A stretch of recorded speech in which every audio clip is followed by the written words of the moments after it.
नमस्कार। प्रादेशिक समाचार के साथ मैं शीला कुमारी। पहले मुख्य समाचार। प्रधानमंत्री नरेंद्र मोदी ने कहा, देश बना रहा है डेयरी पशुओं का सबसे बड़ा डेटाबेस। वर्ष 2025 तक सभी डेयरी पशुओं का मुंहपका और खुरपका रोग से बचाव के लिए किया जाएगा टीकाकरण। मुख्यमंत्री हेमंत सोरेन ने राज्य में सुखाड़ की समीक्षा के दौरान 1 लाख कुएं और 1 लाख तालाब के निर्माण के दिए आदेश। ग्रामीण इलाकों में कच्चे काम पर लगी रोक हटाई। विधानसभा अध्यक्ष रविन्द्रनाथ महतो ने कहा, राज्य में जल्द तय होगी स्थानीय नीति। 1932 के खतियान में जिनका नाम होगा वही होंगे झारखंड के असली मूलवासी। और राजधानी रांची समेत राज्य के कई जिलों में 14 सितंबर तक मेघ गर्जन के साथ भारी बारिश होने की संभावना। येलो अलर्ट जारी। और अब समाचार विस्तार से। प्रधानमंत्री नरेंद्र मोदी ने कहा है कि देश में डेयरी पशुओं के ताजा आंकड़ों का संकलन करने के लिए सबसे बड़ा डेटाबेस बनाया जा रहा है और डेयरी क्षेत्र से जुड़े प्रत्येक पशु को इससे जोड़ा जाएगा। दिल्ली के पास ग्रेटर नोएडा के इंडिया एक्सपो सेंटर और मार्ट में विश्व डेयरी सम्मेलन का उद्घाटन करते हुए प्रधानमंत्री ने आज कहा कि भारत का डेयरी क्षेत्र बड़े पैमाने पर उत्पादन की बजाय बड़े जन समूह द्वारा उत्पादन करने के लिए जाना जाता है। उन्होंने कहा कि छोटे डेयरी किसानों के सामूहिक प्रयासों से भारत दुनिया में सबसे अधिक डेयरी उत्पाद करने वाला देश बन गया है। श्री मोदी ने कहा कि भारत में डेयरी क्षेत्र की प्रेरक शक्ति छोटे किसान हैं। पशुधन और दूध से जुड़े व्यवसाय भारत की हजारों वर्ष पुरानी संस्कृति का अभिन्न हिस्सा रहा है। हमारी इस विरासत ने भारत के डेयरी सेक्टर को कुछ विशेषताओं से सशक्त कर दिया है। विश्व के अन्य विकसित देशों से अलग भारत में डेयरी सेक्टर की असली ताकत छोटे किसान है। भारत के डेयरी सेक्टर की पहचान मास प्रोडक्शन से ज्यादा प्रोडक्शन बाय मासिस की है। श्री मोदी ने कहा कि 2014 में देश में 14 करोड़ 60 लाख टन दूध का उत्पादन किया गया था, जो अब बढ़कर 21 करोड़ टन हो गया है। ये करीब 44% की वृद्धि है। प्रधानमंत्री ने कहा कि डेयरी क्षेत्र ग्रामीण अर्थव्यवस्था को गति देने के साथ साथ दुनिया भर के करोड़ों लोगों की आजीविका का एक प्रमुख स्रोत भी है। प्रधानमंत्री ने कहा कि डेयरी क्षेत्र में 75% योगदान नारी शक्ति का है। श्री मोदी ने उल्लेख किया कि सरकार एक संतुलित डेयरी पारिस्थितिकी तंत्र विकसित करने पर ध्यान दे रही है। उन्होंने कहा कि डिजिटल क्रांति डेयरी क्षेत्र तक भी पहुंची है और डिजिटल भुगतान प्रणाली दुनिया भर के किसानों की मदद कर सकती है। भारत के डेयरी सेक्टर की असली कर्णधार महिलाएं हैं। इतना ही नहीं, भारत के डेयरी कोऑपरेटिव में भी 1/3 से ज्यादा सदस्य महिलाएं ही हैं। आप अंदाजा लगा सकते हैं, भारत में जो डेयरी सेक्टर 8.5 लाख करोड़ रुपए का है, जिसकी वैल्यू धान और गेहूं के कुल प्रोडक्शन से भी ज्यादा है, उसकी ड्राइविंग फोर्स भारत के ग्रामीण क्षेत्र में रहने वाली महिलाएं हैं। प्रधानमंत्री ने कहा कि 2025 तक डेयरी के सभी पशुओं को मुंहपका खुरपका रोग से बचाने के लिए टीका उपलब्ध करा दिया जाएगा। पशुपालन विभाग ने लम्पसी वायरस की जानकारी और सलाह के लिए टोल फ्री नंबर जारी किया है। नंबर है 1800309771। विभाग के अधिकारियों ने बताया कि लंपी वायरस के लक्षण रांची और देवघर जिले के पालाजोरी में मिले हैं। हालांकि अभी इसकी पुष्टि नहीं हो पाई है। लंपी वायरस के संभावित खतरे को देखते हुए विभाग ने इसकी रोकथाम और नियंत्रण के लिए सभी जिला पशुपालन पदाधिकारी और नोडल पदाधिकारियों को निर्देश दिए हैं। लंपी एक विषाणु जनित संक्रामक बीमारी है जो मुख्यतः गोवंश को संक्रमित करता है। बुखार, दुग्ध उत्पादन में गिरावट तथा संक्रमित पशुओं की त्वचा पर गांठदार घाव उभर जाते हैं। लगभग पूरे शरीर की त्वचा पर 10 से 50 मिलीमीटर तक की गोलाकार गांठ उभर जाते हैं, जो कुछ समय पश्चात सूखे घाव में परिवर्तित हो जाते हैं। मुख्यमंत्री हेमंत सोरेन ने राज्य में 1 लाख कुएं और 1 लाख तालाब के निर्माण के आदेश दिए हैं। इसके अलावा हर गांव में 5 योजनाएं शुरू करने और ग्रामीण इलाकों में कच्चे काम पर से रोक हटाने के भी निर्देश दिए हैं। मुख्यमंत्री आज रांची स्थित मंत्रालय में आपदा प्रबंधन प्राधिकार की बैठक के दौरान सुखाड़ की समीक्षा कर रहे थे। इस मौके पर उन्होंने सभी विभागों को मिलकर 2000 करोड़ रुपए से अधिक की योजनाएं और पेंशन की राशि हर महीने की 5 तारीख को जारी करने के आदेश दिए। इसके अलावा उन्होंने 5 लाख नए राशन कार्ड जारी कर अनाज उपलब्ध कराने के भी निर्देश दिए। रक्षा मंत्री राजनाथ सिंह ने कहा है कि देश में तीनों सेनाओं में समन्वय के प्रयास जारी हैं। आज नई दिल्ली में भारतीय सेना के लॉजिस्टिक सेमिनार को संबोधित करते हुए रक्षा मंत्री ने अर्थव्यवस्था को नई ऊंचाइयों तक ले जाने के लिए आवश्यक साजो सामान की मजबूत, सुरक्षित और तीव्र आपूर्ति प्रणाली पर बल दिया है। उन्होंने साझा प्रचालन तंत्र की आवश्यकता बताई ताकि एक सेना के संसाधन निर्बाध रूप से अन्य सेनाओं को उपलब्ध कराए जा सकें। उन्होंने कहा कि सेनाओं में समन्वय से प्रचालन तंत्र को सर्वाधिक लाभ होगा। रक्षा मंत्री ने कहा कि सैन्य प्रचालन तंत्र एक अत्यंत महत्वपूर्ण पक्ष है जो किसी युद्ध के परिणाम निर्धारित करता है। दिल्ली उच्च न्यायालय ने झारखंड मुक्ति मोर्चा प्रमुख और राज्य के पूर्व मुख्यमंत्री शिबू सोरेन को आय से अधिक संपत्ति मामले में राहत दी है। न्यायालय ने लोकपाल के समक्ष उनके खिलाफ चल रही सुनवाई पर आज रोक लगा दी। श्री सोरेन ने कार्यक्षेत्र के आधार पर सीबीआई द्वारा प्रारंभिक जांच का निर्देश देने वाली लोकायुक्त की कार्यवाही और आदेश को चुनौती दी थी। श्री सोरेन ने लोकपाल के सितंबर 2020 के आदेश को भी चुनौती दी थी, जिसमें लोकपाल ने सीबीआई को आरंभिक जांच करने और रिपोर्ट सौंपने को कहा था। श्री सोरेन के खिलाफ आरोप है कि उन्होंने झारखंड में गलत तरीकों से 10 वर्ष से अधिक समय तक बड़े पैमाने पर धन और परिसंपत्तियां अर्जित की हैं। विधानसभा अध्यक्ष रविन्द्र नाथ महतो ने कहा है कि राज्य सरकार जल्द ही स्थानीय नीति तय करेगी, जिसके बाद राज्य के मूल वासियों को पहचान मिल सकेगी।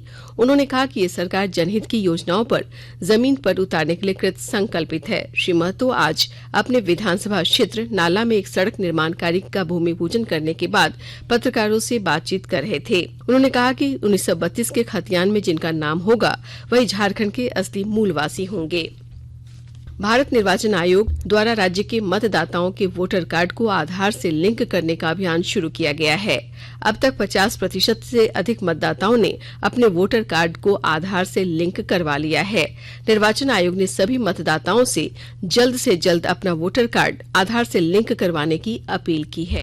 शुक्रिया। झारखंड राज्य के 50% से भी अधिक मतदाताओं ने अपना आधार संख्या वोटर कार्ड से लिंक करवा लिया है। अगर आपने नहीं किया तो जल्द करवा ले। और हाँ, जो आधार संख्या आप लिंक कर रहे हैं वो पूर्ण रूप से सुरक्षित है और इसे किसी भी रूप में प्रकट नहीं किया जाएगा। आप खुद से भी अपना आधार लिंक कर सकते हैं, वोटर हेल्पलाइन ऐप पर या फिर आपके बूथ लेवल ऑफिसर के द्वारा। बहुत ही आसान प्रक्रिया है, करके देखिए।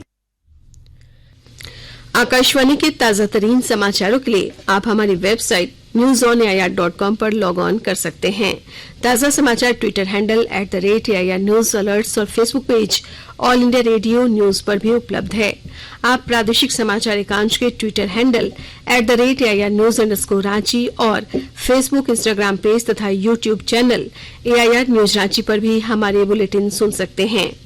प्रादेशिक समाचार आप आकाशवाणी रांची से सुन रहे हैं और अब पेश है कोरोना से बचाव के कुछ संदेश। कोविड-19 से बचाव और सुरक्षित रहने के 3 उपाय।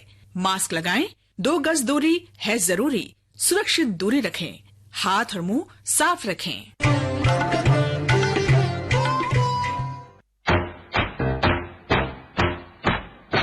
चलो मिलकर एक शुरुआत करें, चलो एक फैसला आज करें, मास्क नहीं तो टोकेंगे, कोरोना को रोकेंगे, चलो एक वादा करते हैं, चलो कुछ वादा करते हैं, मास्क नहीं तो टोकेंगे, कोरोना को रोकेंगे।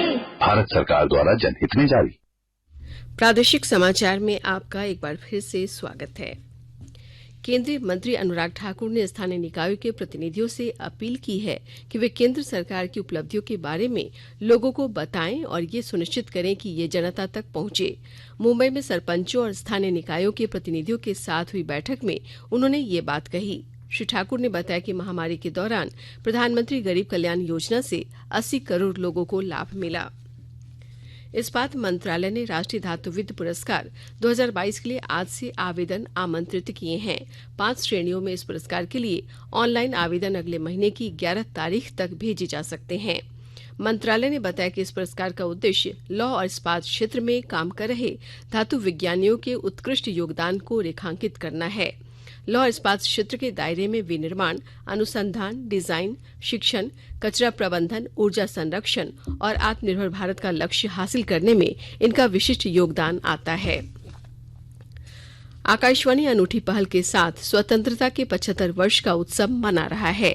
इसका शीर्षक है आजाद भारत की बात आकाशवाणी के साथ।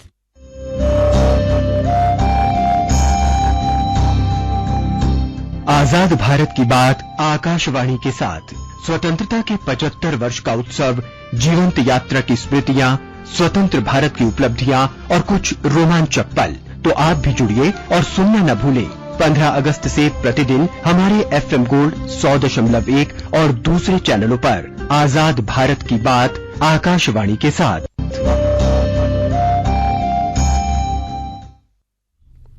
मुख्यमंत्री हेमंत सोरेन ने कहा है कि उनकी सरकार पूर्व की सरकारों द्वारा फैलाए गए मकड़जाल को एक एक कर ठीक करने में लगी है ताकि सभी वर्गों को उनका हक और अधिकार मिल सके।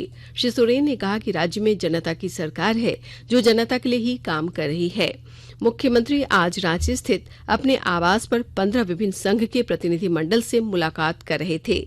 इस दौरान प्रतिनिधि मंडल ने अपनी मांगों से संबंधित एक ज्ञापन मुख्यमंत्री को सौंपा। मुख्यमंत्री ने सभी प्रतिनिधि मंडल के सदस्यों को भरोसा दिलाया कि उनकी मांगों पर न्याय संगत विचार किया जाएगा। रामगढ़ जिले की उपायुक्त माधवी मिश्रा ने जिले में चल रही विभिन्न परियोजनाओं के लिए अधिग्रहित किए गए जमीन के लंबित मुआवजे की जल्द से जल्द भुगतान करने का निर्देश दिया है। उपायुक्त आज आधारभूत संरचना और विभिन्न परियोजनाओं की प्रगति की समीक्षा कर रही थीं। इस दौरान पथ निर्माण विभाग, रेलवे, जुडको, CCL और NHAI सहित अन्य विभागों के अधिकारी मौजूद थे। चीन में भारतीय दूतावास ने चीन में चिकित्सा पाठ्यक्रमों में प्रवेश के इच्छुक विद्यार्थियों के समक्ष आने वाली विभिन्न चुनौतियों के संबंध में विस्तृत परामर्श जारी किया है। दूतावास ने 2.5 साल के बाद पढ़ाई पूरी करने के लिए चीन लौटने की प्रतीक्षा कर रहे विद्यार्थियों और उनके अभिभावकों द्वारा पूछे गए प्रश्नों के संदर्भ में ये परामर्श जारी किए हैं। चीन में भारत के दूतावास ने कहा है कि चीन में स्नातक चिकित्सा पाठ्यक्रम में प्रवेश के इच्छुक भारतीय विद्यार्थियों को विदेशी चिकित्सा स्नातक परीक्षा में बैठने से पहले चीन में डॉक्टरी करने के लिए लाइसेंस प्राप्त करना अनिवार्य होगा। कल जारी परामर्श में भारतीय दूतावास ने स्पष्ट किया कि भारतीय विद्यार्थियों को राष्ट्रीय पात्रता सह प्रवेश परीक्षा नीट भी पास करनी होगी। चीन ने विश्वविद्यालयों में पंजीकृत 20,000 से अधिक छात्र कोविड प्रतिबंधों और चीन के लिए भारत से सीधी उड़ान न होने की वजह से 2.5 साल से अधिक समय के बाद चीन लौटने का इंतजार कर रहे हैं। चीन ने वीजा देना शुरू कर दिया है, लेकिन सीधी उड़ान न होने की वजह से अन्य मार्गों से चीन की यात्रा करना उनके लिए बहुत महंगा पड़ रहा है। भारतीय दूतावास की वेबसाइट और ट्विटर हैंडल @EOI बीजिंग पर परामर्श का विस्तृत ब्यौरा देखा जा सकता है। लातेहार जिले के बरवाडी प्रखंड में जल्द ही नए डिग्री महाविद्यालय की स्थापना की जाएगी। और ब्यौरे के साथ हमारे संवाददाता। मनिका विधानसभा क्षेत्र के विधायक रामचंद्र सिंह ने कहा कि लातेहार जिले के बरवाडी प्रखंड में शीघ्र ही डिग्री कॉलेज बनाया जाएगा। विधायक ने कहा कि बरवाडी प्रखंड में डिग्री कॉलेज नहीं होने के कारण गरीब छात्र छात्राओं को उच्च शिक्षा ग्रहण करने में परेशानी हो रही है। विधायक ने बताया कि निर्देश के बाद बरवाडी BDO राकेश सहाय ने मंगरा पंचायत के मुर्गीडीह गांव में स्थल निरीक्षण किया है। BDO ने बताया कि 2 दिनों के भीतर जमीन सरकार को उपलब्ध करा दी जाएगी। संजय कुमार तिवारी, आकाशवाणी समाचार, लातेहार। राजधानी रांची समेत राज्य के कई जिलों में 14 सितंबर तक गर्जन के साथ भारी बारिश होने के आसार हैं। मौसम विभाग के अनुसार कल राज्य के उत्तरी और मध्य हिस्सों जैसे रांची, बोकारो, गुमला, हजारीबाग, खूंटी और रामगढ़ में भारी वर्षा होने की प्रबल संभावना है। वहीं परसों राज्य के उत्तर पूर्वी भागों जैसे देवघर, धनबाद, दुमका, गिरिडीह, गोड्डा, जामताड़ा, पाकुड़, साहिबगंज, चतरा, कोडरमा, लातेहार, लोहरदगा, पलामू और गढ़वा जिलों में भारी बारिश हो सकती है। इस दौरान वज्रपात भी हो सकता है। इसे लेकर येलो अलर्ट जारी कर दिया गया है।